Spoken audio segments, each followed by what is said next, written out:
I'm fairly confident we're live at this moment in time. I'm Angel is Lucky. Welcome back to Modern Relics Podcast. How are you, sir?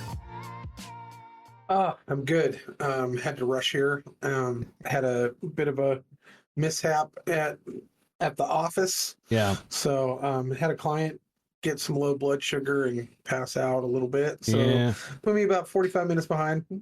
Not out of the ordinary. I mean, it's not every day, but it does happen from time to time. But everything's good. She recovered, and we got her tattoo on her, and then I tattooed her husband, and they're happy. And now we're here. So now we are here. It's advisable to eat food on the days that you're getting tattooed, huh?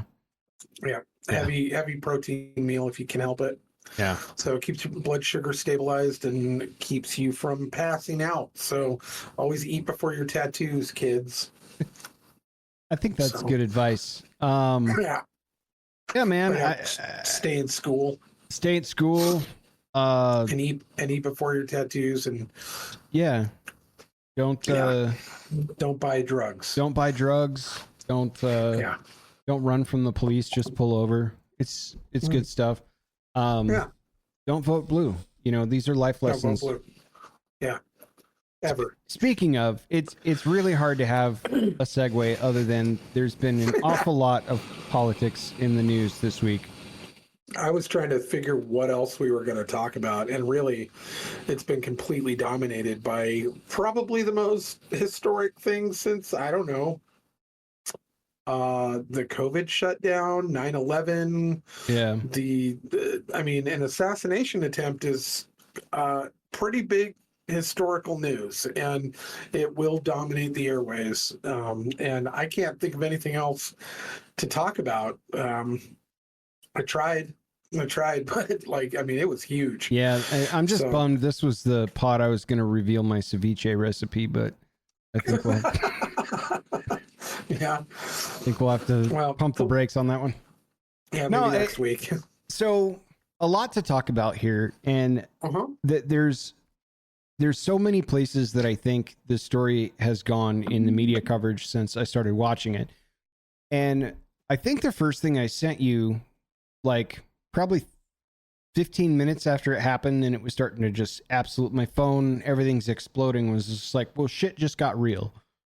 Yeah. And, I'm watching this from a bunch of different perspectives, which I always enjoy. I've got ABC up on one side. I've got CNN over here in the corner. I've got Fox going. I've got, I like Sky News overseas a lot too, because they're funny.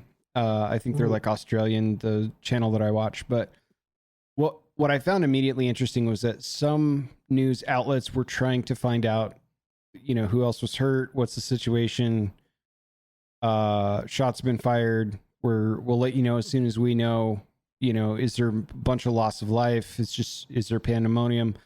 While other news outlets at the same time were frantically trying to confirm if the weapon was an AR-15. And you're just like, you could just see these two narratives boiling apart in different directions. But I think what's obvious and what's scary, regardless of any of the motivations from the shooter, which we're never going to know, is that it happened at all.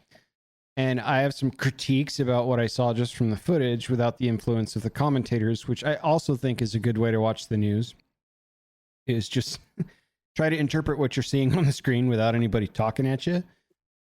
Which we'll get into, but where are you with all of that right now? Where did you first hear about all this? What went through your head? What's some of the things that you picked up? Well, I was in the middle of a tattoo when it happened. And my wife was running the counter at the shop, and she popped up out of her chair with her eyes this big, looking directly at me, and proceeded to tell the room what was going on. And it was within 30 seconds of it happening because she was watching it live on Twitter. And so there was no answers immediately. I did not know if he was dead or alive when I first heard. There was no, he survived it. It was, he got shot.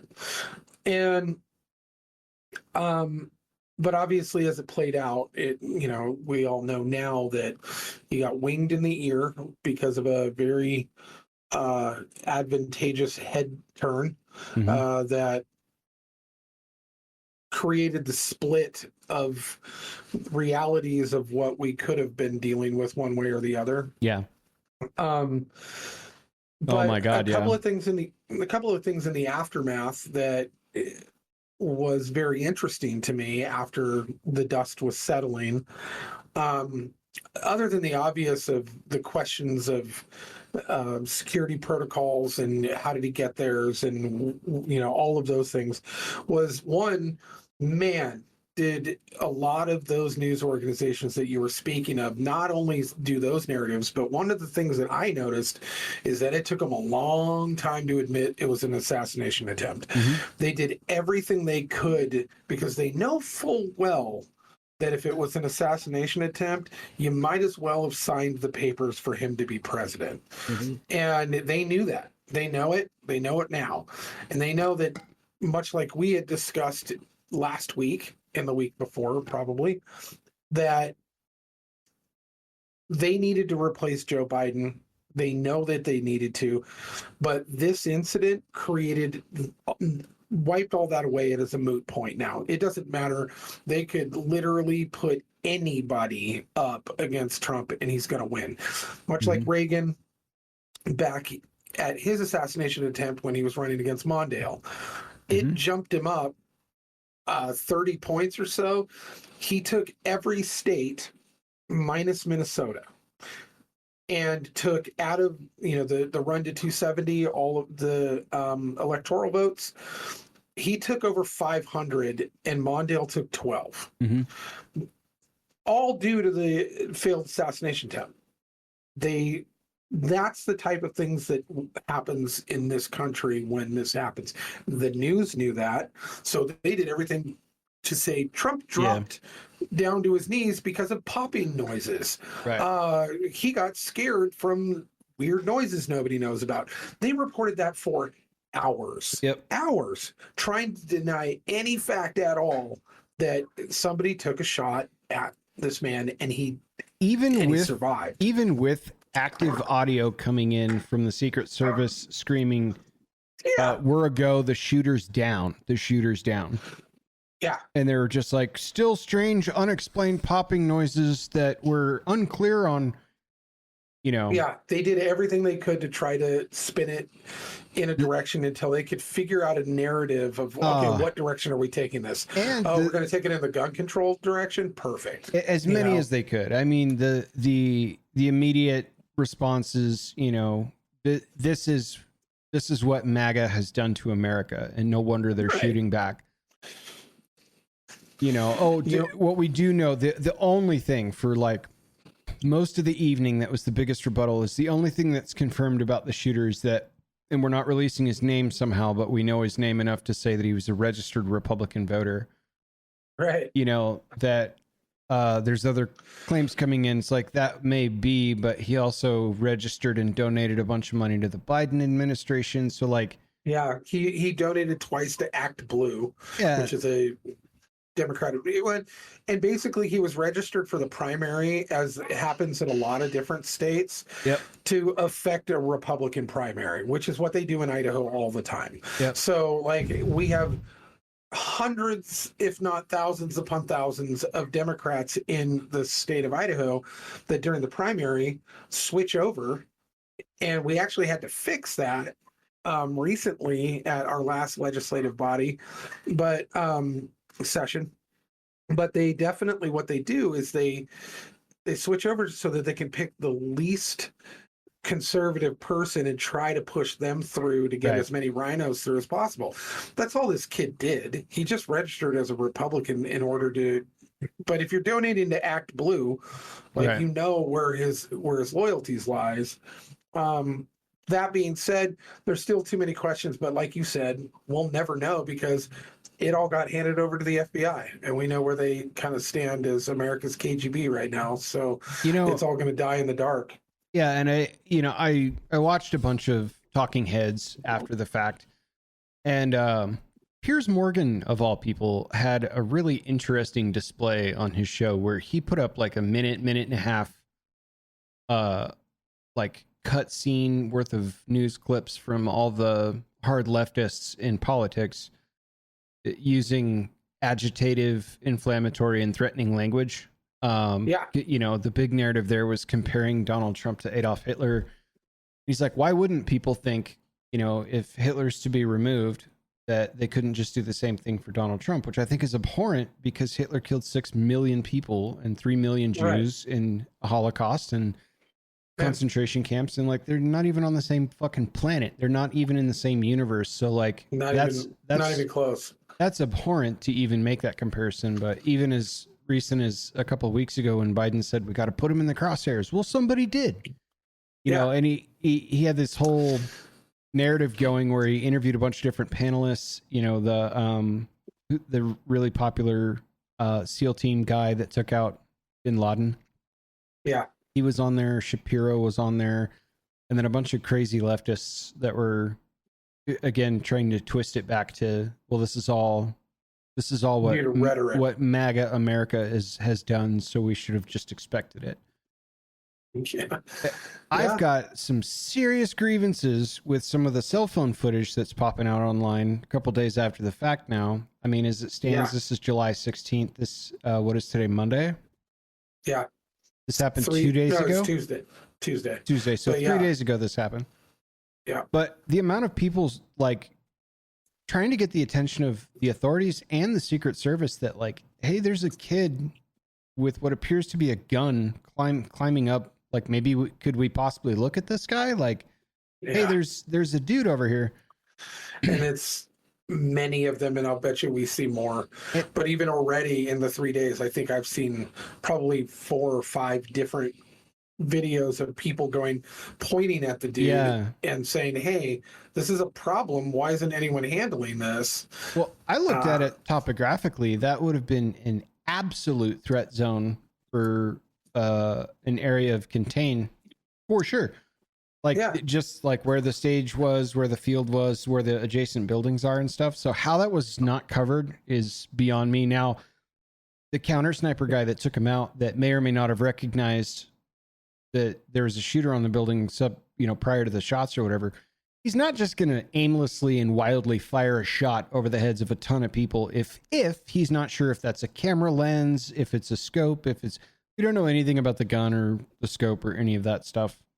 But he had 3 minutes to inquire about it and say, hey, why is that guy up there? But can I get a check on him? Radioing to other people that should have been way more involved ahead of time is a big deal. I don't like how the Secret Service propped up Donald Trump where his head's clearly above theirs and stuff. There's a lot of failure points in the Secret Service that I take issue with, including the preventative measures part. People are bitching about, the female, I don't know if you call them officers or whatever, the Secret Service agent, I guess, the female agent, like struggling to reholster her gun and stuff like that. It's like, okay, well, I'm pretty fucking good with firearms. I'm pretty good with firearms, and I've never been shot at in the line of duty where I don't know how I would react. I don't know if I'd be fumbling to put my gun back in the holster once I get the all clear. Like, I mean, it's a pretty stressful situation that we can armchair quarterback this a little bit. But you'd expect a bit more of everything besides that moment I take issue with, like her fumbling around. It's like, that's the least of our worries. All 3 of them that were in that situation. You should put Benny Hill music behind it, because it is a clown show of them scrambling around and putting their glasses on. And and they obviously buckled under the pressure. They obviously did not have the competency to be where they were. They didn't rise to the moment, for sure. Not at all. And from what I've understand is they were actually the B or C team, because Jill Biden pulled his security detail, his secret security detail for her event, and then gave him the lower tiered Secret Service detail. I thought that you were like kind of assigned a detail forever once you stop being the president.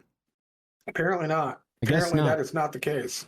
So, how about the reaction, though? How about the reaction? Because for twofold, one by Donald Trump, former President Donald Trump, and the other by the people that were directly behind him, because that's most of what we see is the front and the people behind that. Like, there's one lady that's like, the fuck is going on? And we can hear shots. Yeah. They're registering in the audio pretty well. And she's kind of just looking around like, what's, meanwhile, other people are realizing what's going on. They're freaking out. A woman down below in the front row seems like unfazed at all. Other guys are kind of like, the reaction was wild. And then in the foreground where the cameras are, you can hear screaming and a bunch of different stuff. So let's start with former President Trump. Like what a character reaction that was after the fact. Like, let me get my shoes, stop, and then be like, fight. Like, that speaks volumes to me more so than, someone getting carted off. Yeah. Pure American badass. Like, there's no way. Yeah, it was impressive. There's no way, no matter how you feel about that man, it wasn't showboating. Most people would be terrified and listening to their secret. In fact, any other president who this has happened to, where there's been an attempt and not a full follow through, but an attempt, they get him to the ground and they pull him out of sight and you don't see them again. And the guy just listens and goes. Yeah. And he actually was just like, are you serious? This is happening? Screw you. And it was so iconic that it will live in infamy forever. It is a historical moment. That picture should win a Pulitzer Prize, but it won't because of who's in it. There is an incredible amount of personal fortitude that man showed. Yeah. That even his biggest naysayers cannot deny that they're going to have to look at it and go, I hate to admit it, but that was pretty courageous. That was pretty amazing. There's just no way around it. There's no way around it. The man literally got shot in the ear, almost died, and then pushed his way through his own secret detail and put up a fist and said, fight, fight, fight. Mm-hmm. And then gets yanked off stage. But man, like, how do you encompass that within the spot of somebody who is supposed to be the leader of the free world? You look at that and you go, that is the general. That is the man in charge. That is the person. That's what I want to follow. Even if I don't like the man, I want a man who's going to stand up even as he's getting shot at. I mean, every movie that we've ever watched, every story, hero's story, is that guy. Everybody, that's King Leonidas. That's everybody in history that guy's willing to take a bullet and then keep charging. Yeah. And he did it out of instinct. Mm-hmm. There's no way that he could have process that fast enough to go, this is a good moment for me. I should really take advantage of it. There wasn't enough time. And he did it out of instinct, and that shows the character of the man that he is. And you can't get around that. You couldn't buy better PR than what he just did for himself there and what he did for the country. Like, you couldn't do it. And also, that type of shit, that's the thing that has people like Putin shaking in their boots. Right. That has a significant ripple effect to the rest of the world. Oh, damn, that guy took a shot and then got up and gave the world the middle finger.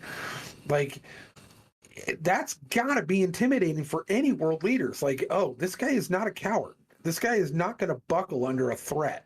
This guy's going to jump back up and pump his fist at us if we take a shot at him. That's going to have a ripple effect on the world stage like people don't even realize. There were so many aspects to what happened in this moment, this one moment, that are going to branch out into all different aspects of not only our national political field, but historically and on the world stage, that people don't realize that one moment in time is going to kind of reinvent how certain things are handled and how they're viewed. And we got to witness it. That history, you know, I looked at my kids. I was like, "You just watched history. That's history right there." And it was impressive, but also sobering, and made me realize. Because I'll be honest, I wasn't shocked. I wasn't shocked that it. I mean, after all of the Supreme Court rulings that just happened, and they realized they weren't going to be able to put him in jail, that they're not going to be able to take him down before the election, and that their candidate is unreplaceable and absolutely useless. They have to pull all of the levers now, and one of those levers is taking him out with a bullet, and they messed up, and now they're scrambling to cover their tracks, and it's going to be an ugly situation, especially after November. Once he's in office and he starts firing the people who are, you know, Mayorkas and all of these different people, he's going to fire all of them. They tried to kill him. Like, he can't keep them in office. He's going to fire them, and then he's going to prosecute them. And they're like, "Oh, we're afraid he's going to come after us if he's president." You just asked him to, right? You know, like, so I don't know. There's no way that what happened on that stage that day, also to your point, could have just happened. There's a 20-year-old kid who crawled up on a roof that was unsecured, even though that everybody in the world was telling him about it. And you want to tell me, like everybody else, that it somehow slipped by them? No, that was an orchestrated situation. I think the fact that the shooter was as close as he was and missed, whether Trump moved his head or not, is kind of divine intervention in and of itself. And there's some stories coming out about, like, well, he was a terrible shot and tried to join a shooting club, and they kicked him out because he was too dangerous, and blah, blah, blah, blah, blah, and whatever pointless words that people can say to fill time with. The fact that it's like, you know, because I was talking to some people offline, and they were like, you know, well, you'd have to have a certain type of rifle. And I was like, I could hit that shot with iron sights with anything you put in my hand. Yeah. Including a pistol. And not to be a braggart, but that's not a hard shot to fuck up. No. So it's hard to deny there's some supernatural elements to all of this. There's some divine intervention. 150 yards? If that. Yeah. If that. So, yeah. That's range day. That's easy range day. That's we're sighting in a new optic, and we're still on paper. You know, Trump's not a small guy. So, you know, it did hit him. It also killed somebody else. You know, I had played out the alternative scenario. Like, what if Trump did time after those convictions? Because you brought up the Supreme Court stuff.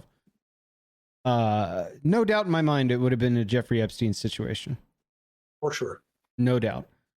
For sure. And you know, then there'd be books and unsolved mysteries and a lot of Netflix series about it after the fact. So for me, seeing that this happened, I mean, I'm not pointing fingers at anybody, but the recipe for that was kind of obvious. And I would be just as furious, like, and trying to really, really hard try to think through what I'm saying. I was... The first thing I said is I'm staying off the internet tonight on Saturday. Like, I need to give this a full 24 hours because I'm going to say some shit. But I would be furious if Biden was shot and nicked in the ear and somebody else died. And like, there's absolutely no reason. And hopefully, you know, last week I was bitching about. I despise that man, but I would be absolutely appalled and furious if somebody took a shot at Biden. I'd be furious. Like last week, I was on this pod bitching about how I thought the debates were not old man enough for me, where it's become more of a roast. This week, it's like, well, fuck, all bets are off, man. Like I'd be as furious if that happened. And somebody died, and apparently that guy died covering up his wife and kids. Yeah. The bravest thing that a man could do the bravest, most honorable thing Yeah. that could be asked of a man, and he did it. And he did it. And his family should be grieving, but they couldn't be more proud of a man who sacrificed himself for his own family. Like, it was incredible. He should never have lost his life. And it's disgusting that people who hate Donald Trump so much, you know, I get not liking a man. I get not agreeing with him. Right. I do not get hating someone to such a level that unless they've done physical harm to your family, I understand that. Mm-hmm. I understand that. I understand if somebody hurt or touched my child inappropriately. I understand that. I understand if somebody hit my wife or did something to ruin our lives. Something personal like that. But at this level, this is insane. And that man lost his life, and his family lost their father and their husband and their son because of the hatred some other person had for a politician, for a president, for a figurehead, It's like getting mad at their Walt job Disney. titles. Yeah, their job titles are public servant. You know, as much as we like to treat them like leadership and rulers, they're not. It's not in the job description, by the way. But what I started to allude to was I would hope that this would serve as a sobering moment for people to turn down the inflammatory shit on both sides and maybe realize, like, oh, we're kind of all on the same team, even though different team captains run the country every 4 to 8 years. You know, I'm pretty disgusted ultimately that it's come to this point. And I would feel, just to reiterate, the same. I'm not the type of guy, you know, the same if it were another candidate or somebody that I have political opposition to. I'm not the type of guy that plays these Mr. Trump, Mr. Biden bullshit and then call President Obama or President Bush, because I have more deeply respect for somebody else. Like, they've been president. That's their fucking title. Like, yeah, I can concede defeat if I voted the other way. It to me, it's not as life-changing as I think society has elevated politics to an exceptionally unhealthy degree. Is it important? Yeah. But like, all the access to this information that we have in the world with the internet in our pockets and everywhere we go all the time doesn't seem to have made anybody any smarter. At least not through their actions, you know? Quite the opposite. Quite the opposite, in fact. How we let it get to, like, we're the example for the world. How we let it get to this point is pretty fucking gross. So that's my hope. Do I think I can hope in one hand, shit in the other, and then rub them together and see what it smells like? Yeah, I can hope all I want. I don't think anyone's going to give a fuck. I think they're going to turn it up to 11 with the inflammatory stuff as we race toward November. And you and I said months ago, this is going to be a wild summer all the way through the holidays. This is going to be fucking crazy. This was not what I had in mind when I said that, man. I didn't realize it would get to this point. It was kind of on the table for me. Like, I thought we may actually end here. Just because you have to really recognize the desperation of keeping the status quo in power and what they're willing to do it. And the escalation point just seemed to point in this direction. Like, what I actually was also not very shocked with was the public kind of the public reaction to this, whether it be one side or the other, but the public reaction on the other side, where there were, you know, people that I know, like a lot of people in our old stomping grounds of Seattle, who were cheering and upset that he missed. Like, do you understand the repercussions if he hadn't? Do you understand the escalation of assassinating the front runner of the opposition party. Do you understand what that would have led to when we're already at the tipping point? We're already at a boiling point. Had that happened, it would have created a firestorm that no authority, no police authority or military authority would have been able to control in this country. Like, it would have created an absolute monstrosity of a social deconstruction, like completely.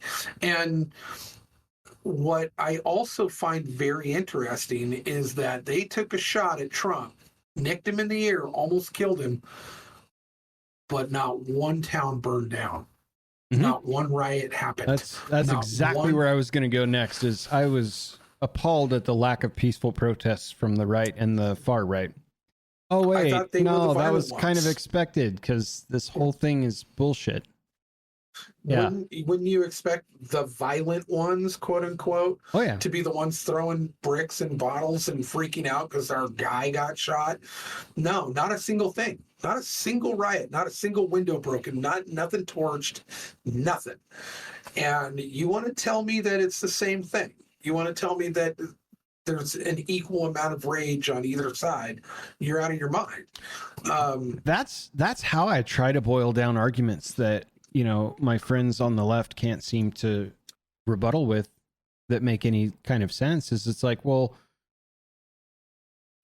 if the peaceful protest didn't happen and no one's screaming and raging in the streets, and there'd be a lot more fireworks if the far right was as nasty as you said they were with their gun toting, you know, beer drinking, blue collar, uneducated fucking way.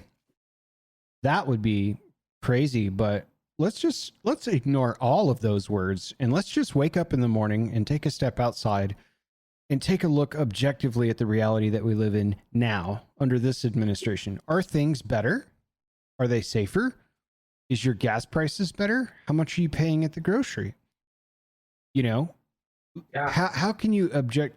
And I mean, before you even get into policy stuff like the election integrity shit, it's like, if I was hijacking votes, or there was even a possibility that I was hijacking votes, wouldn't you want some sort of measure to delineate citizen from non-citizen so that your candidate had a good college try?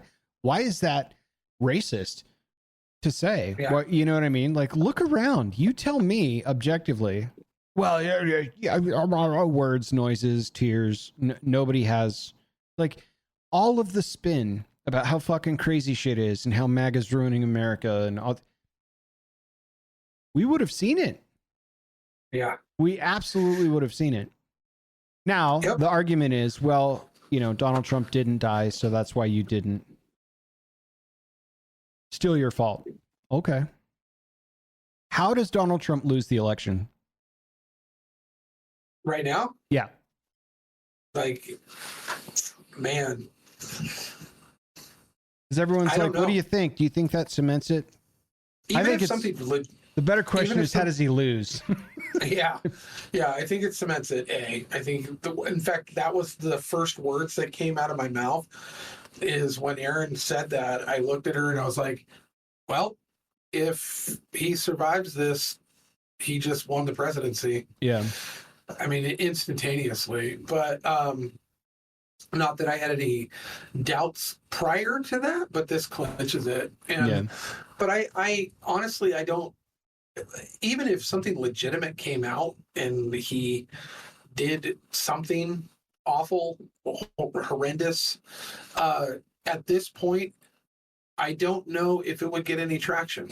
Yeah. I don't know if they would believe, and his base would believe it. But I also don't know if it would get any traction. They would almost not care at this point. It'd be real tough to get any traction considering everything else that they've, you know, shots across the bow have in spectacular fashion backfired with all these court proceedings and all the other horse shit. Desperation is pretty obvious. It has been for a while, but past this, it would be bananas. It would be bananas. I think something catastrophic, not major, but catastrophic would have to happen for him to lose the election. my opinion. Oh, absolutely. Yeah. And I mean, the amount of t-shirts, like I said, I saw on the 4th of July that says I'm voting for a felon. I mean, that should tell you right there that they just don't care. And rightfully so. They know all of it's fake. However, I think that even if presented with something that actually right now, what's happening at the RNC is turning a lot of like conservative Christian stomachs. And we're watching it in real time. We've been watching it for the last 2 days. And there's some like real heavy compromise. And one of the things that they seem to forget is that Republican does not equal Christian. Right. American nation does, but the Republican Party never had any like solid claim to Christian standards. It does in theory, if you want to break down their policies and break down their philosophies, you could break them down and boil it down to the fact that they abide by primarily Christian principles. But there's a lot of atheist Republicans. There's a lot of Hindu Republicans. There's a lot of, non-Christian Republicans. And I would say that, yeah, we make up the vast majority of that party, but it's not necessarily a Christian party.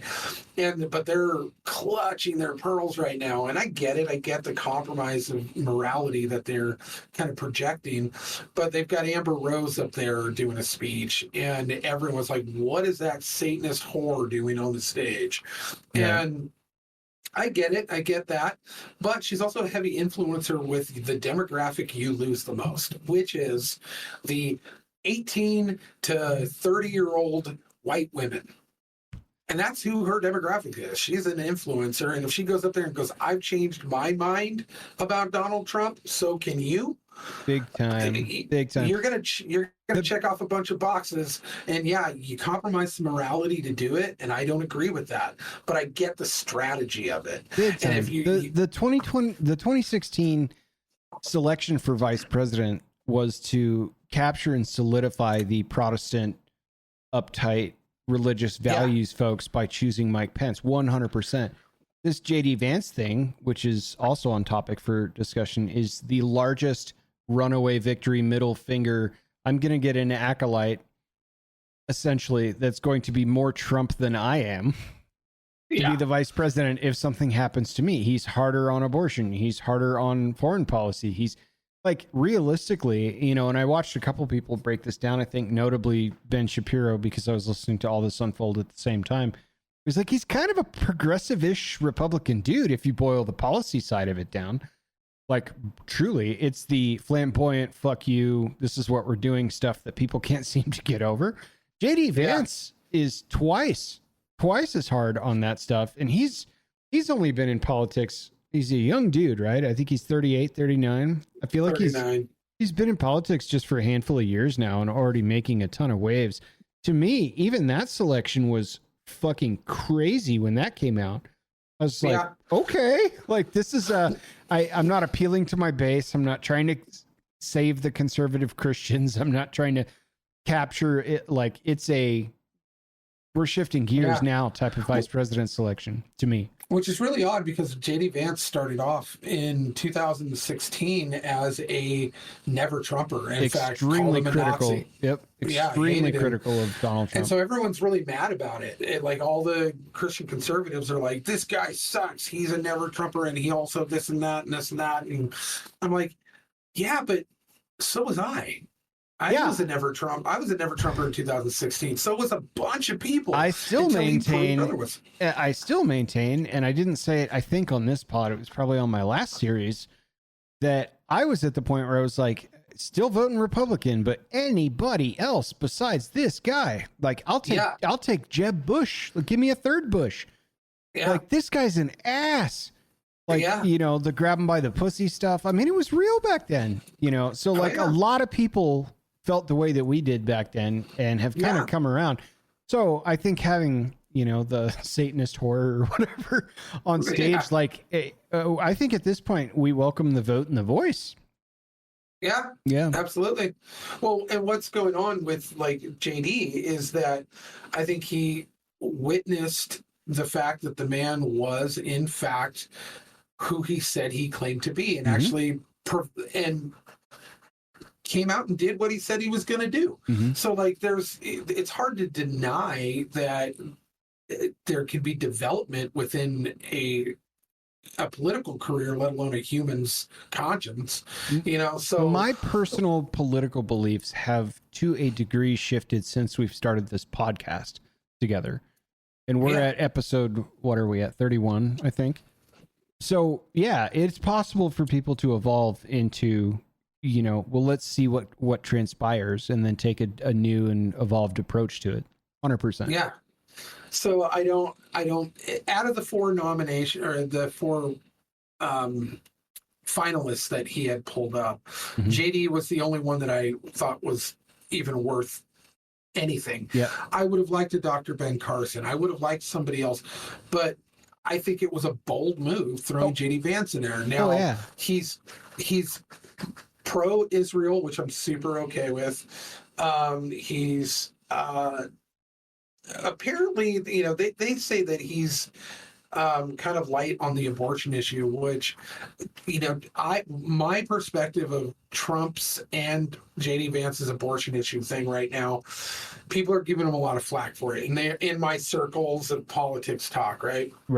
And the reason why I think is strategy again. I think that he knows that one of the biggest core issues for voters of the women demographic is going to be the abortion issue and the Roe v. Wade thing. Mm-hmm. So I think basically they're treading lightly in that regard. But once they get into office, then they'll just go full ham.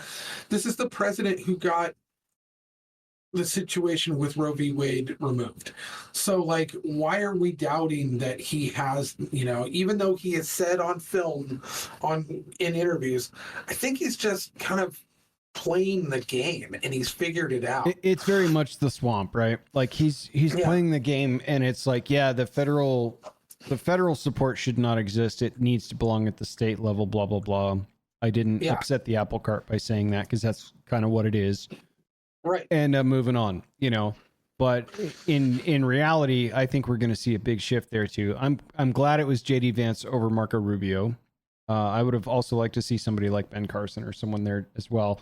I wanted to bring this up. This is a bit of an old statistic. Did you know, while we're on the topic of vice presidents, Kamala Harris, I think this was a month ago, her approval rating of -17 is the lowest for a vice president in the history of its poll. I mean, since we could measure, it's the lowest it's ever been. And that's after Dick Cheney shot a guy in the face. So I wasn't even aware they could get into the negatives. That's hilarious. Yeah. Oh yeah. I want, and I don't know what that scale is, -20 to +20, whatever. The meanest, grumpiest warmonger on the planet shooting his friend in the face on a hunting trip still has a better approval rating than our current vice president. Factually correct. I want nothing more than somebody who knows how to articulate their thoughts as well as JD Vance to debate Kamala Harris. I would pay pay-per-view money. Yeah. Like, this has to happen. Pretty please. Give that to us. I want this more than anything. I saw that when that announcement came out, that was honestly the first thing I thought of, was like, how can I shit on Kamala Harris a little bit for this? And then I found this statistic, and then I cross-referenced it twice this morning, and I was like, wow. And then I got to thinking, well, yeah, Dick Cheney shot a dude in the face. Like, that's got to be pretty bad, dude. That's super bad. That's wild. Yeah. Which is why they can't replace Biden with her, is because she has literally a negative rating. But point in case, sliding into the press conference, which I don't know if you saw this, because everyone was chasing down, oh God, what are the Democrats going to go do? So there was like 3 reporters at this hearing, but the Republicans march out there with this resolution on election preservation that they're trying to push forward. And then they slide in that the Joe Biden is unfit part. And we would, you know, if we were in his cabinet, we would have to think long and hard about invoking the 25th. But, you know, we can't really do that because that has to be instituted by the vice president. And so it's like, we didn't even have skin in the game. But if it were us, they're just sowing seeds. You know what I mean? Yeah. Where it's, they're just little sound bites but I think if we want to see what I would consider full collapse by the Democrat Party going into November, I would love to see them try to pull a 25th Amendment and just see if we can't get anybody else. If Gavin Newsom has half a brain cell, he's going to distance himself so far the fuck away from what's gone on, especially after the assassination attempt. Hey guys, I'll be your knight in shining armor after come next election cycle. I'm out. Who the hell else are they going to pull from the depths of wherever? Or whatever. Our last Hail Mary is what? Okay, Kamala, let's try the 25th Amendment thing and see if we can, quote, right the ship. I don't think anybody in the Democratic Party wants to see her even close. She's close enough to the presidency. I don't think they want to see her get any closer. I don't think they want to see her get any closer. No. So I was like, I want the debate. I want the VP debates. If we're going to get there, I hope we get there. I want an excuse for them to have one. I definitely want them to try and throw a last ditch Hail Mary of the 25th Amendment and see if they're like, this is our last shot. Kamala, we're just going to keep you on the teleprompter, but just do that. Do you think we had this conversation a week ago? What does the Democratic Party do now? If you're their strategist, where do you go with this one besides I'm grabbing a double with fries and a shake and I'll see you fuckers in 4 years? Like, that's exactly that's literally the options they have left, unless they escalated into a full civil war to get their way, like a tantrum throwing toddler. There's no other option that they have. They basically have to just lick their wounds and shore up for 2028. That's all they've got. There's no way around what just happened, especially with Trump and their abysmal bench. They've got an abysmal bench, and they know it. And they know that they've got to bolster some new up-and-comer like they did with Obama. They got to figure this out, but it's got to be the right candidate. And it takes time. And it takes time. They're out of it. They're out of time, and they know it. And they put all their eggs in the Biden basket and was hoping that Kamala wouldn't have to even come into play. Right. And then they realized that that's going nowhere, so they scrambled. And they were coming up with a plan. They were like, oh, we're going to put in Michelle or Hillary or Gretchen or Newsom or somebody, one of that kind of ilk of the bench, which is all they've got.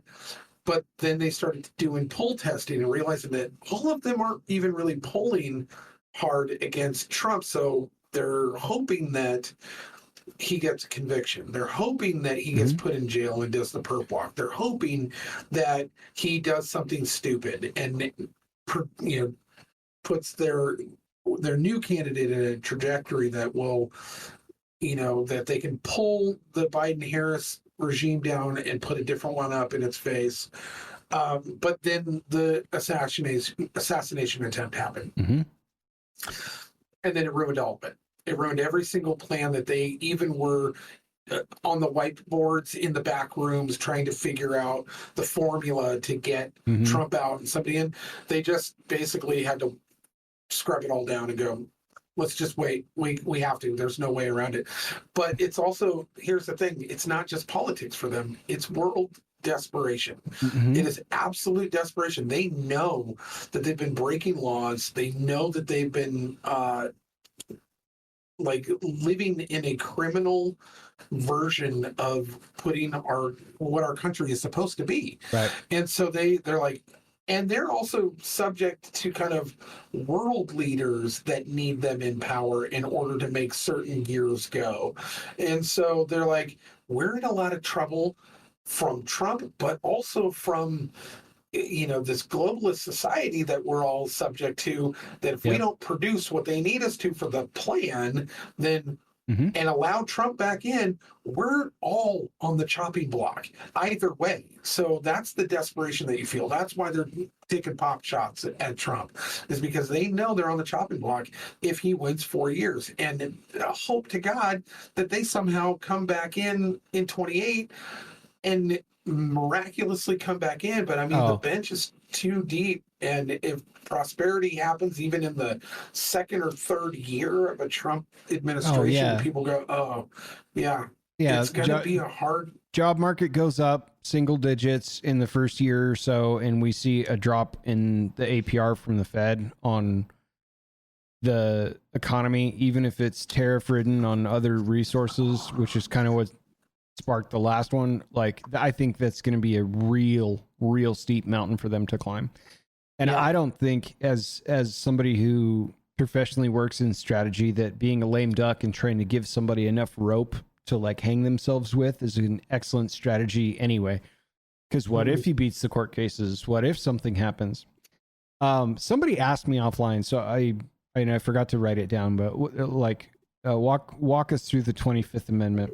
I'm not going to read it to you because it's huge, so I'll simplify it. The 25th Amendment for the U.S. Constitution essentially establishes the order of the presidential succession, right? So there's a bunch of different sections in it, but the amendment, and why I refer to it a lot in the most recent podcast, is it allows for the temporary transfer of the president's powers and duties to the vice president. And this can happen if the president requests it, or if the vice president and a majority of the president's cabinet agree that the president is unfit for office. So that's their own internal party check and balance, which is why I continue to reference that. So there's a whole hell of a lot more to it, but that's the general premise and the excerpt by which I continue to reference this. Just if you're wondering, especially for those of you that are listening in a country that's not the United States. So there you have it.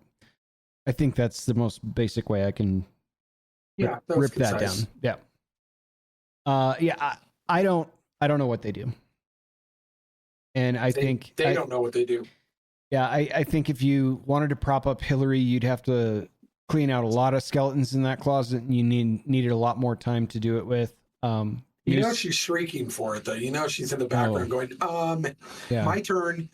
I got skipped. It's my turn. Let's do this. And I think up until Saturday, I think Newsom would have been excited to be propped up as the next great hero of the deep left. But I think anybody at the state level that has to interact with him or be subject to the policies and long reach of the shit that they've come up with in California can probably realize pretty quick. This is a guy that's helping destroy California. I think Gavin Newsom would probably lose a lot of moderates. So, but again, sure. Like we said last time, there is no time. The hourglass has been flipped long ago. So I will say this, mark my words, it's July 16th. We're going to have a serious conversation if Donald Trump does not regain the presidency of the United States in November, and it's going to be a lot of what the fuck happened.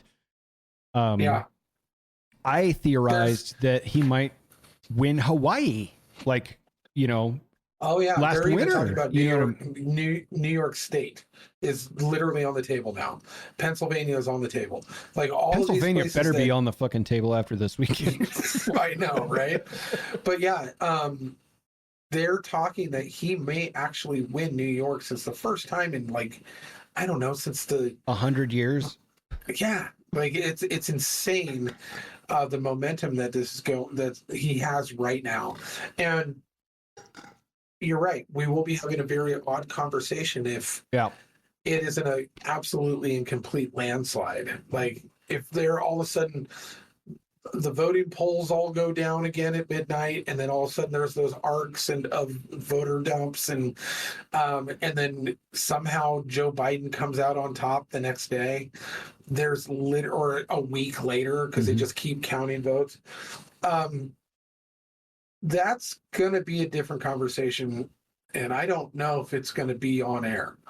Yeah, it's not going to be pleasant. I'll tell you that much. Here's what I can guarantee you. I am not going to be the guy that comes in teary-eyed and weepy about, oh my God. And this is a true story. Over where I work at Redacted, in 2016, I was still going into the office every day. This is before the pandemic was even a twinkle in a scientist's eye in Wuhan.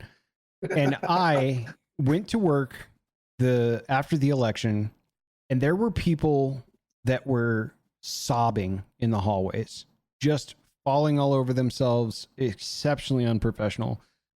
Like, I've got to go make sure the kids are okay, leaving work early type of stuff over the election. And I was like, oh, so it looks like your candidate didn't win. That sucks. Can we go back to work now? Like, really? Yeah. Really? Like this? I mean, for them, it was theater. It was a fabricated existential threat. Oh my God. Yeah. It was literally a made up, fed to them by the shovelful, that this man was literally going to outlaw who they were as people. Mm-hmm. He was going to make every abortion immediately taken off the table. He was going to make outlaws of gay people. He was going to make outlaws, and they were just going to start rounding up black people. This is what they were being like, shovel fed. So this was a fabricated existential crisis for them, because A, they're stupid, so they believed all that, but B, it shows the amount of influence that the propaganda machine of the mainstream media and the late night pundits all have on the weak-minded, these people who just swallow this stuff up and parrot it back. They thought that this man was going to start hunting heads the minute he got into office. Yep. And so, yeah, they had full meltdowns, and then it literally turned into a disease, a psychological disease, which was called Trump derangement syndrome. And that's not just a bunch of, conservative Christian rednecks using it as a slur against a certain group of people. It literally became a problem within the psychiatric field, where they're like, you hate this man on a level that is unhealthy, but also like obsessive. It doesn't make sense. Right. It is beyond a comprehensive level for you to hate this man that much. You could not like him, and you go, I don't agree with him, but it does not garner the amount of emotional input you're putting into it. And I recognize like the duality of what I'm saying borders on hypocritical, as I bemoan and routinely attack the talking heads coming to you live as a talking head on the internet. Right. That irony is not lost on me at all, but it was unbelievable. And so I'm not going to be that guy. That I can promise you. I'm not going to roll into the podcast with tears in my eyes trying to figure out what happened, but I'm also not going to, I'm old enough and mature enough now to not be like, it's Garen goddamn T and I'll bet my life on it. Like, nothing's guaranteed. I don't like the way the election process is being handled today. I don't like that I am to the point as a citizen of this country that when I go vote, I have to watch the ballot drop into the box and will probably stand around to see if somebody picks it up and walks away with it. Like, because wouldn't it be great if election integrity existed where we could vote online the way that we're able to, I don't know, like renew your card licenses and tabs and stuff on the internet, and just have them mail you the tabs so you don't have to wait in line and go down there for parts of the country where there's 100 feet of snow on the ground in November already. And like, yeah, that would be an awesome world to live in, but I don't trust any of it. No.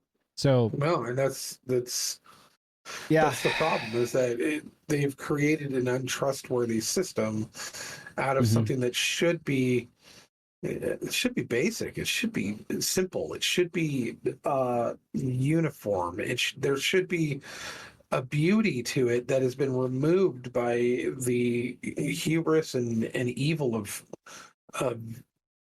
power-hungry men and women. Like, they just cannot allow for the country to decide what it wants to do. They are like, no, you don't know what's good for you. I know what's good for you, and I'm going to interfere. I'm going to make it so that we're going to interfere. And so, I don't know. It's going to be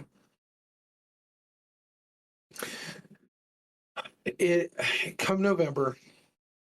If we see what happened in 2020 happen again, it is going. I think the shockwave will hit much harder. You think there's going to be some peaceful protests then? Oh yeah. Yeah, I do. I don't think there'll be a choice in the matter at that point. That's the line and the exception that I'm drawing in the sand. I also believe that. Yeah. Yeah, I think that fool me once, shame on me. Mm-hmm. Fool me twice, shame on you. And it's going to be that. It's going to be that on a really ugly scale. And I think that's kind of what they want.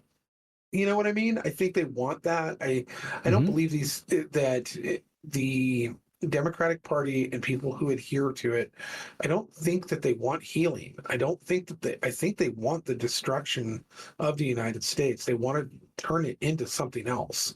They don't like what it is. They want it to be something else. And the only way to get there is either by power or by flipping the table. Well, and look at their closest friends, which is like the new era axis, right? You've got China, you've got Russia, you've got Venezuela. Like, you know, we've already destabilized our trust on the world stage in the Middle East, having pulled out of Afghanistan the way that we did. You know, if nothing else, that doesn't earn you any points in those NATO talks. You know what I mean? Right. So, like, those are all, you know, non-free thinking, super fun loving, communist centric homies that these folks surround themselves with. So to your point, I would have to agree to everything you just said. Yeah, I don't like to pull the extremist card and be like, you know, yeah, it's black, white, and or indifferent. That's it. They're all Sith lords.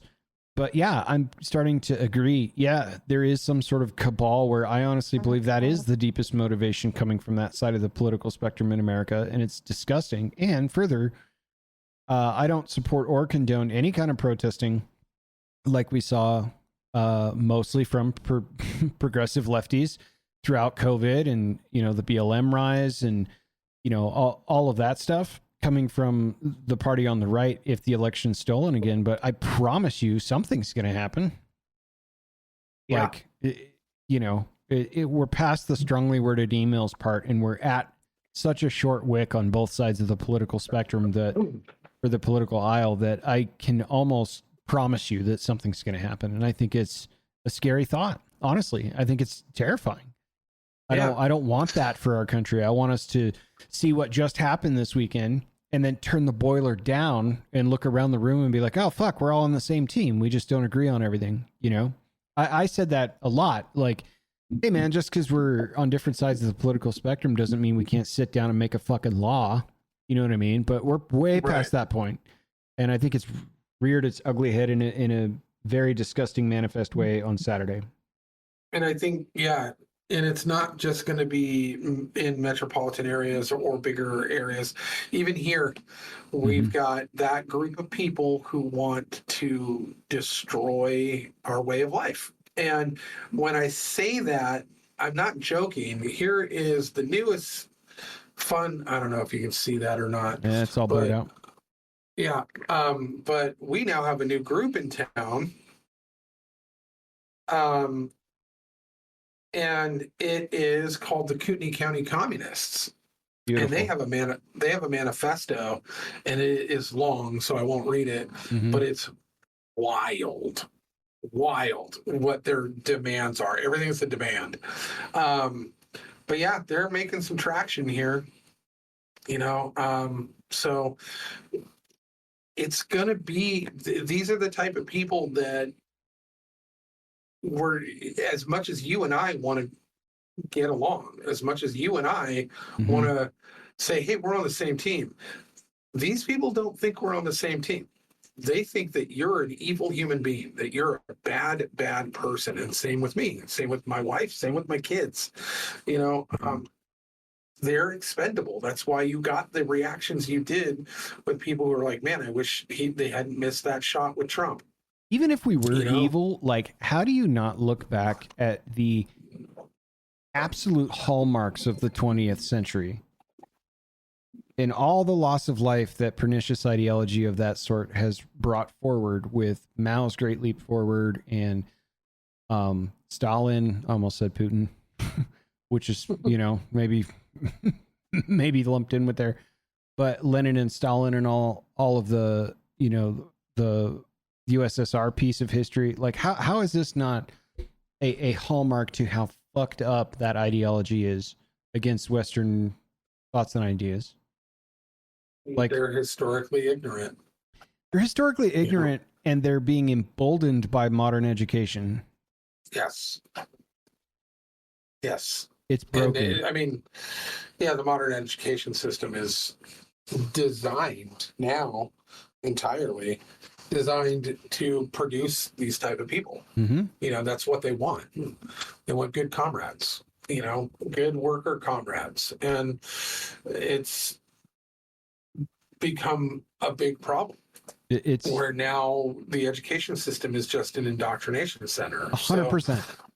The education system should teach you how to think, not what to think. Yeah. And to illustrate that, we're going to bring in Dr. Jordan Peterson. Why don't you come in here, talk to us?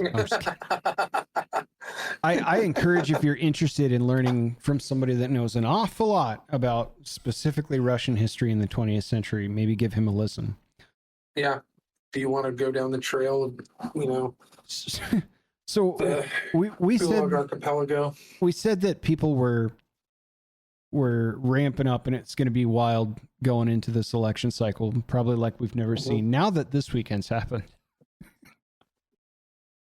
I don't know how this is going to get topped. Do we just buckle up? What do we do? Like, fucking A, man. I can't even fathom. Like, that wasn't even on my fucking radar, man. I don't want to test the fates and say, this is the peak. Like, we're coming downhill from there, because I don't want to test the fates. Because just when you think that it can't get any crazier, something that you didn't expect comes out of left field, and all of a sudden you're like, oh no, it got crazier. It got way crazier. And now we're living in a new world because of it. Yeah. I don't even know what they're capable of. I don't know what is on the horizon for the world stage right now, because there's a lot going on even outside of our borders that could alter the election, could alter our way of life. There's so much that is on the table, but I don't think it's gonna get any more wild, but I can't guarantee that.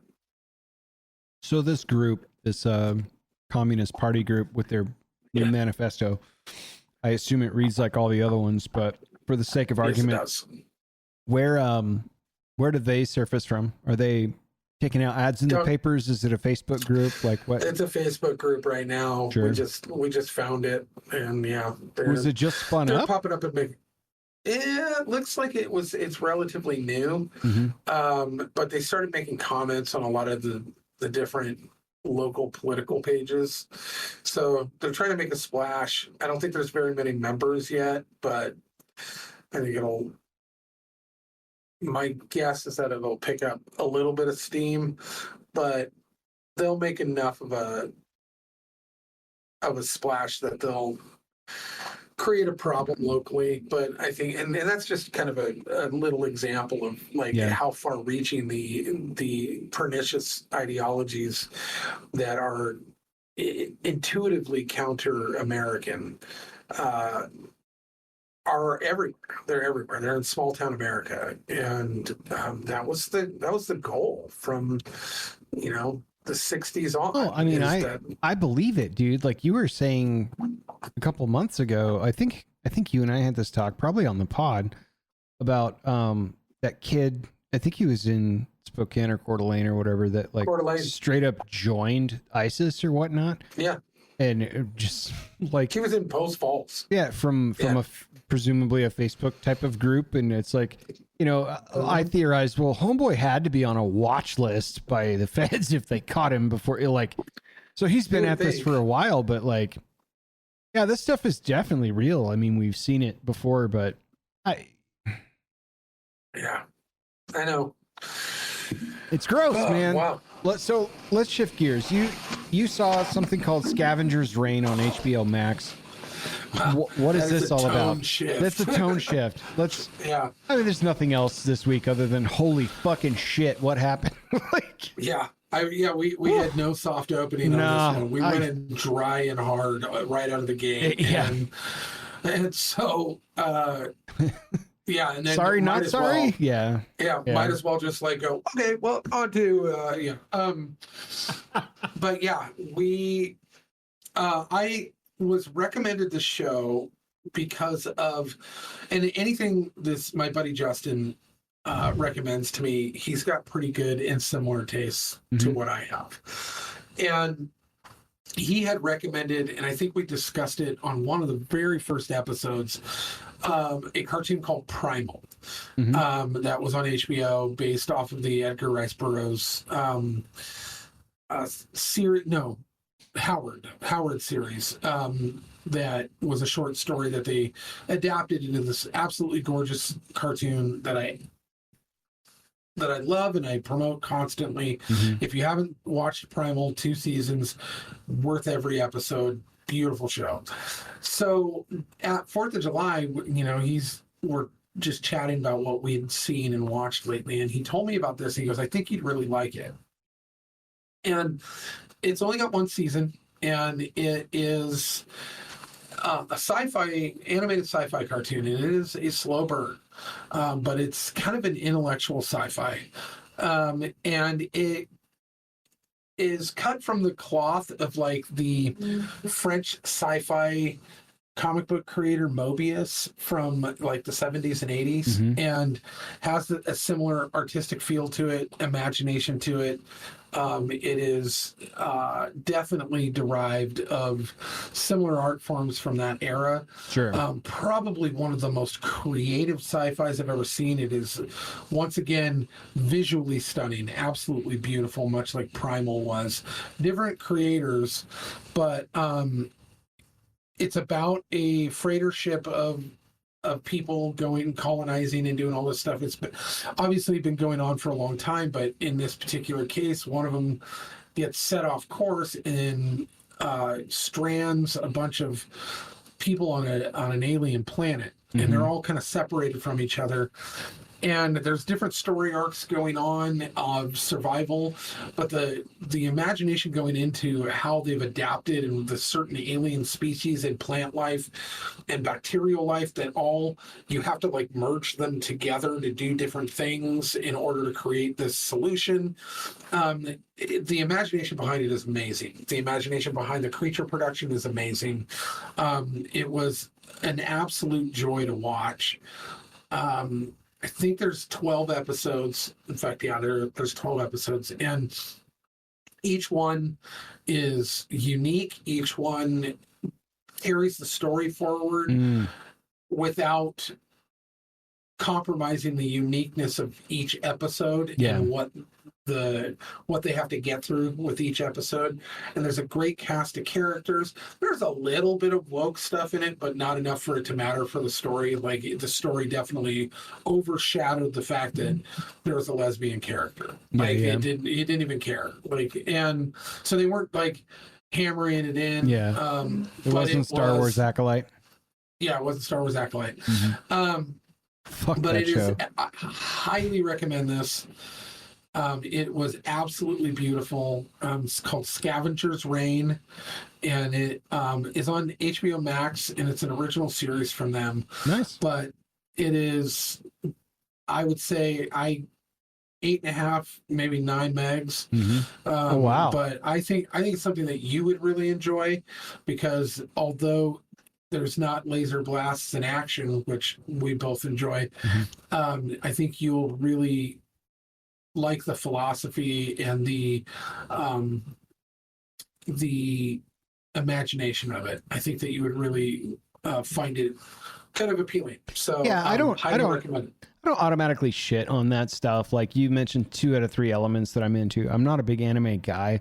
There are animes that I've seen that I really enjoy. Like, I thought the Animatrix was clever and a pretty interesting way to deliver that story. And there's been others like that were pretty cool.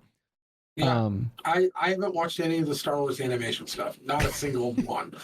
And so I'm not an animation guy, but this one had me completely 9 megs is captivating. big, so It's huge, dude. It's a good series. It's really well done, and it's there's some violence, there's some gore, yeah. because I mean you're on an alien planet with some pretty nasty creatures. So, and the amount of them are crazy. Like they really understand the zoology of an alien Mm-hmm. planet and how from the smallest insects all the way to some of the biggest creatures, and then the variances going in both either direction of those. Yeah. It did a really good job of kind of not just giving you cookie cutter stuff. It was Nice. really beautiful. But yeah, I think you'd like it. I'll give it a spin. I didn't get to watch anything cool.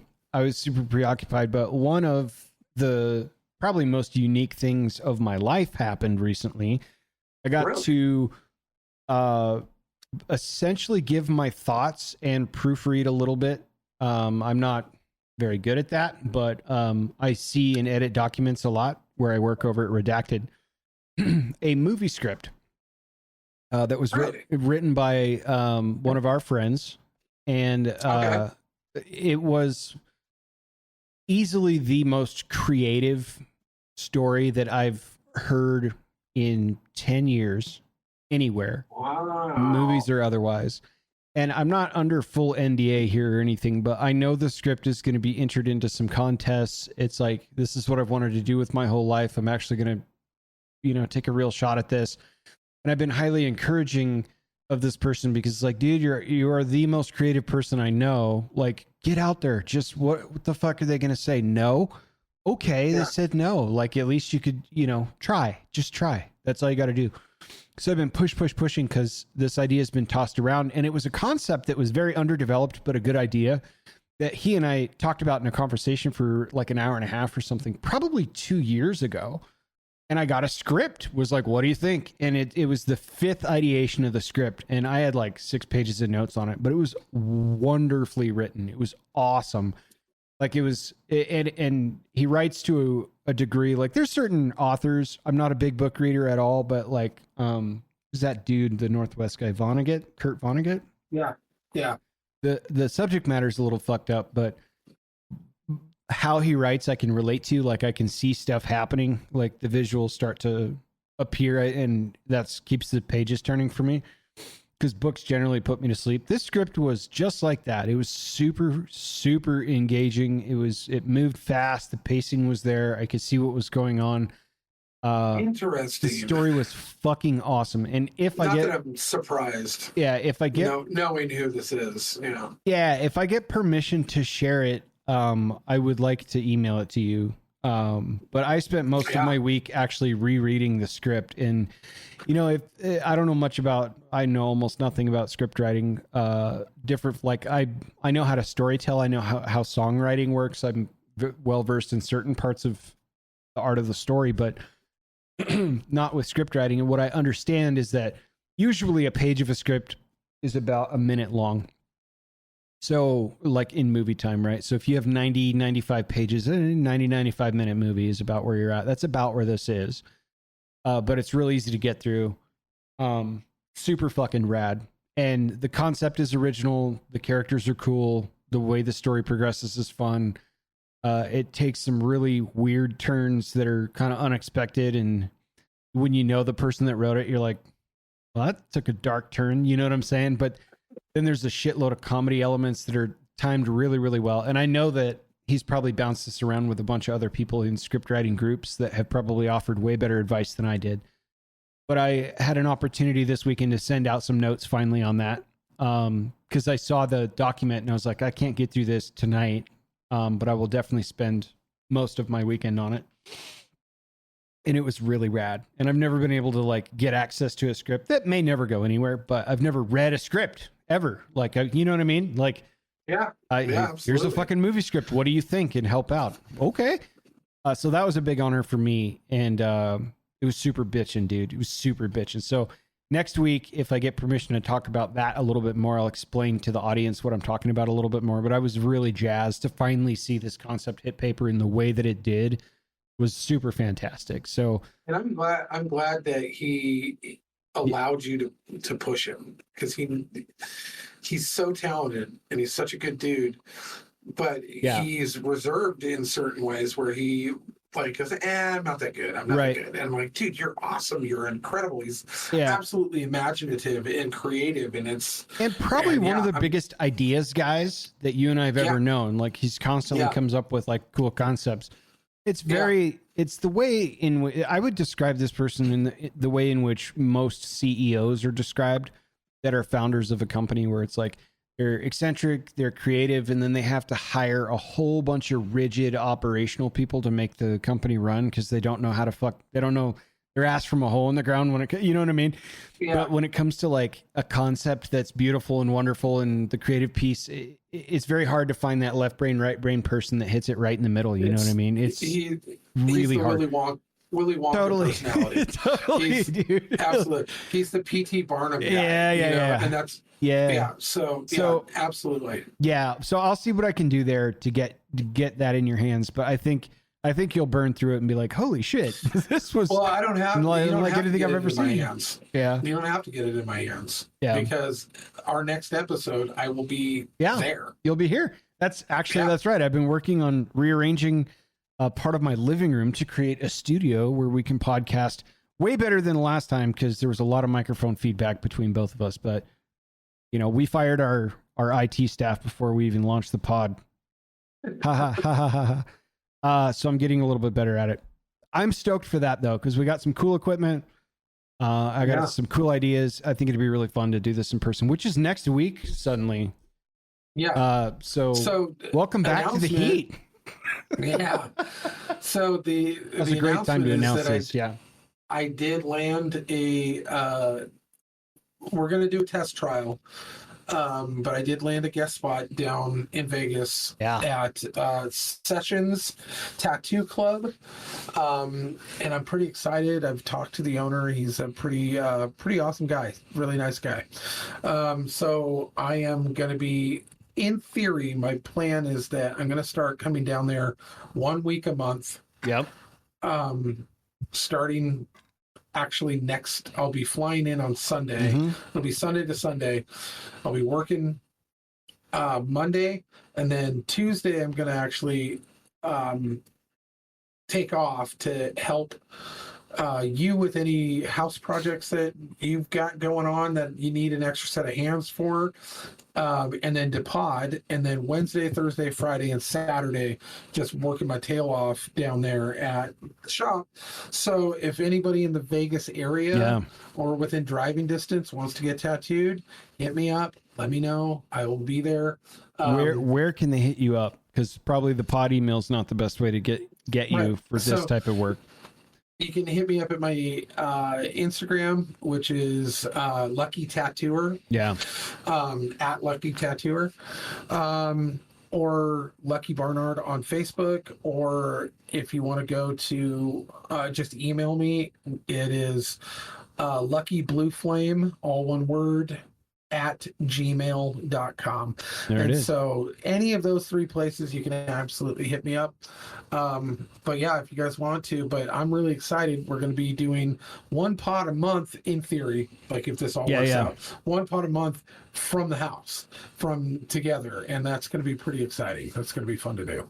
Yeah. And we can talk more about this particular piece off air if necessary, but are you going to just, as a guest spotter, obviously try to bring clients in if you can drum some up so you got some stuff to do, but are you just mostly going to be banging out walk-ins and stuff for them while you're there, that kind of thing? I'm going to be at his disposal. He actually, when we talked, he actually said that he goes, if you can book clients, book clients. Like, and that's kind of how I am too. Like, guaranteed money is better than waiting with twiddling your thumb. So as a business owner, he said, book as many clients as you can, but then when you're not booked, be available for walk-ins. So I'll be doing both. Nice. So, okay. Cool. Yeah. Yeah. And I I've seen some of their work. It's spectacular stuff. And I've seen a lot of reviews from a bunch of different spots on the internet, because I was kind of scoping out like where you're landing and stuff. A lot of groups seem to go in there, like this is this area is a town where people want to have a lasting memory of a really good time they had with their girlfriends or their guy friends or their family. And it seems like a very welcoming place for them to go in and get some work done. So I hope that the walk-ins are plentiful while you're there and stuff, and that you can build a relationship. You know, I think that's great. So yeah. And I think that it's going to be good for a man without vices. You know, I don't drink. I don't smoke. I don't party. I don't, do drugs. I don't gamble. I don't do any of those things. So Vegas really holds no hold over me. That's the funniest part of when I moved down here too. Everyone's like, "Oh, you must love the sports book." No, I can't fucking stand casinos. Oh, yeah. Well, you know, access to fun stuff. I don't do drugs. I don't, no. Why would you go? Because the sun's out more. It's the people, the price tag, and the politics. I'm getting old. I don't give a fuck about all that shit anymore. Yeah, I know. So I'm, I think they'll enjoy it for sure. Yeah, I think it'll be easy to get along with, this scenario. So, but yeah, outside of that. So come see him. That means what? That's the 22nd through the 27th? Yep. 22nd through the 27th. Go see him. Sessions Tattoo Club, Las Vegas, Nevada. Go see Lucky. Get a tattoo. Get a bunch of them. Tell all your friends. Yeah, get them on your face. Get them all over the place. Get them on your face. Get them everywhere. Yeah. Hey, so let's close with a gospel by Gen Z. What do you think? I think that after talking about a Trump assassination and Sin City, I think it would be appropriate. Okay. And uplifting. I do too. Friends, we're at chapter 15 already. This is called The Lilies. Holy Bro taught the chat in what manner to secure their daily bag, saying, "Do not be stressing over your bread or your fit. For God is not gatekeeping these things. Consider the birds. They aren't on their grind, yet Divine G provides for all their needs. And how can having no chill add even one day to you living your best life? And why are you always stressing over your fit checks? Consider the lilies and their cuteness overload. On God, I tell you, even Solomon's kingdom in its immaculate holy glow-up was mid at best compared to these. Therefore, don't become a hot mess over your fit, nor seek infinite bread glitches, as they do who never DM God. For his divine dad reflexes are never lacking, but have holy golden retriever energy for the divine G, and he will unlock all these things for you. Do not be stressing for tomorrow. Let tomorrow be stressing for itself. Oh man, that golden retriever line got me. I can't wait for next week because I just read what the chapter is. It's called Woe to You, and I think I'm going to make you read it in person. All right. Yeah, that'll be great. Gospel by Gen Z. It's good stuff. Yeah, hey, so next week we're going to be in person. That's exciting. Probably we'll have more fun things to talk about unless the world continues to shit itself. So hopefully not. Yeah. I'll try to check out Scavenger's Reign. I don't have much else on topic for pop culture things, but I will be looking ahead for next week. So I think that's about it for us, eh? Yeah, that's it. Nice. So, alrighty, dude. Well, yeah. Stay safe, everyone. Until we meet again. We'll talk to you soon. Bye.